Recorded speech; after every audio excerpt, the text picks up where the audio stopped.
Today we are here to celebrate a big milestone for us. The last 4.5 years, hundreds of people, and now in the meantime, 1,000 people have been touching this project.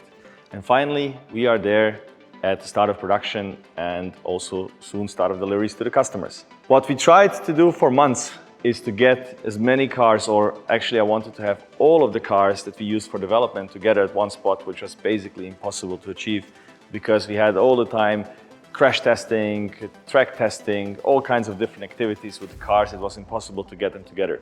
And I said a couple of months ago, on this date, I want them all together. We got 14 of them here in this room, and I'll show you some of the cars here. Unfortunately, we are still missing 4 because they are in different activities in different countries, scattered around the continents.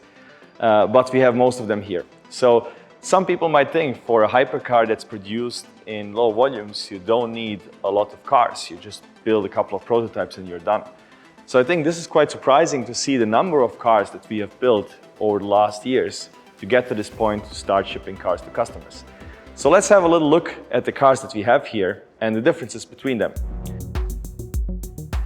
What we have started with is the Aerobug, as we call it. This was an early model of the car, just like a space frame with some aerodynamic elements on the car that can be changed quickly to test it in the wind tunnel with different configurations and different layouts. This was not a real car, but this was used to evaluate the design very early on. Of course, before we built this, we had thousands and thousands of simulations of CFD analysis before we built the Aerobug, and then we came with different variants to the wind tunnel and evolved the design. Then after that came the first rolling cars, the first driving cars, which we call the experimental prototypes. There were 3 of them, and the funny thing is that as we went with the prototype builds, we were building the cars in 3 different facilities as the company was growing and moving from facility to facility. This was built in our original location in Sveta Nedelja. And we had 3 of them. 2 survive, 2 are still around, but very old status. Then from here, we changed absolutely everything. I think these cars have nothing in common with the next stage of development, which are the 6 validation prototypes that we have built. These cars took a bulk of the testing on themselves and a bulk of the torture, which you can see on them. They are brand marked from this. This was the first validation prototype that we have built, a very special car for us. It was the first, let's say, perfectly looking car, which is hard to see now because it was going through many crash tests. And this was the car that we built for Geneva 2020, and we finished the car. Of course, like always, the guys were working day and night to finish it, put it together. It went on a truck, and then COVID canceled Geneva just 2 days before it opened. Nevertheless, we had a private event. The car was in perfect shape, perfect form, and we showed the car there and then used it for lots of different road tests, software development tests, and then in the end, lots of different crash tests. So this car had a rough life, just as these others as well, which are now just monocoques because we were using them for parts. But you can see that, for example, this monocoque went through front crash testing multiple times until we increased the speed after every crash test, repair the car, increase the speed, repair the car, increase the speed until the monocoque broke. And then it had side impacts, roof crash test, and the rest, the remains are just the bare monocoque which is not usable anymore. Same with the next car and a bunch of other validation prototypes that were used mostly for crash testing. One really interesting validation prototype is this one. It's a car that was used for durability testing, so it was running in all different kinds of tracks and roads for tens of thousands of kilometers to have an accelerated lifetime, like on rough roads, on super high speed driving, super high speed charging, just to simulate a whole lifetime of the car in a few months or in less than a year. And it was the car that I used on my wedding last year. Going from experimental prototype to validation prototype, we changed everything. But going from validation prototype to the next stage, which is pre-series, we changed some stuff, but more in details, not the full car. Of course, we had a lot of learning from the validation prototype, so we didn't have to change a lot in the pre-series. In pre-series, we built 5 cars, and these were the famous cars. The cars you saw on Top Gear and many other different journalist test drives. This car was also supposed to be destroyed Out of the 5 cars, luckily, we had to destroy just one pre-series car. All of the others will survive. And of course, we have lots of plans for them.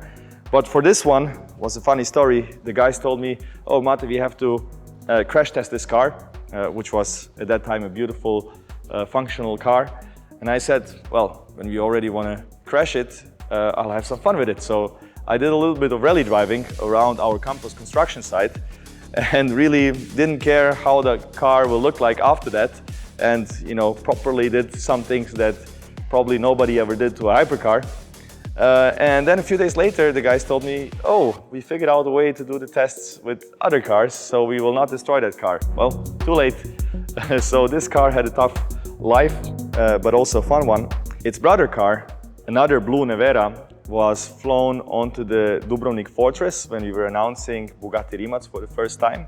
Unfortunately, that car is not here today because it's testing somewhere. This here is the only pre-series car that we had to destroy. This was a full running car just like the others, and it went through many different crash tests, and the last crash test that we had to go through to get the global certification, European and US certification. So we had to destroy it, but for a good cause.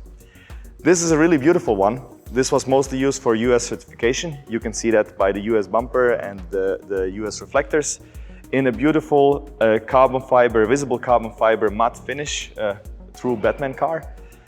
And this one was also quite special, used for winter testing amongst many other things. And recently we did a video in Sweden where the car, while driving, was making a 360. Our test driver, Marko, did that, and a lot of people went crazy about that video, so that was quite cool. To some people this might be just a bunch of prototypes and monocoques that were destroyed in testing. To us, it's 4-5 years of our lives and endless streams of blood, sweat and tears that took us to get from the initial idea of building a car with amazing performance that would raise the bar, for which many people said it's impossible to do. And maybe 5-10 years ago it was unthinkable that an electric hypercar will be faster, accelerating and in many aspects better than any combustion engine car. And they are a witness to our journey from the first bugs over the experimental prototypes, over the validation prototypes, all the way now here to series production. And as this was happening, at the same time, the company was growing, the team was growing. We moved from facility to facility, from location to location, went through many transformations. Lots of stuff happened along the way to come to this point where we are now finally. And that's what we are going to show you today, our new production building and the first production cars.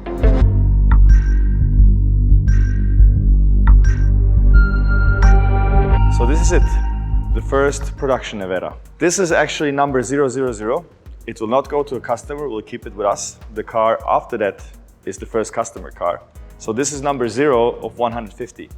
To you, it might look like just like the other Neveras, like the experimental prototypes or the validation prototypes or the pre-series cars. But to me and to people here in the company, everywhere we look, we know how many iterations we had to do, change a millimeter here, a millimeter there, a ply of carbon fiber here, a ply of carbon fiber there, or change the powertrain components, the layouts of different things, the electronics, a million things. Wherever we look, there's a whole story behind every part. And we are so proud to see it finally in this state. We think it's exactly what we wanted to achieve when we started the project, and we are immensely proud of it and can't wait that the customers have the same experience. Almost as important as the car itself is the facility and the process and the people who make it. And that's what we are going to show you now.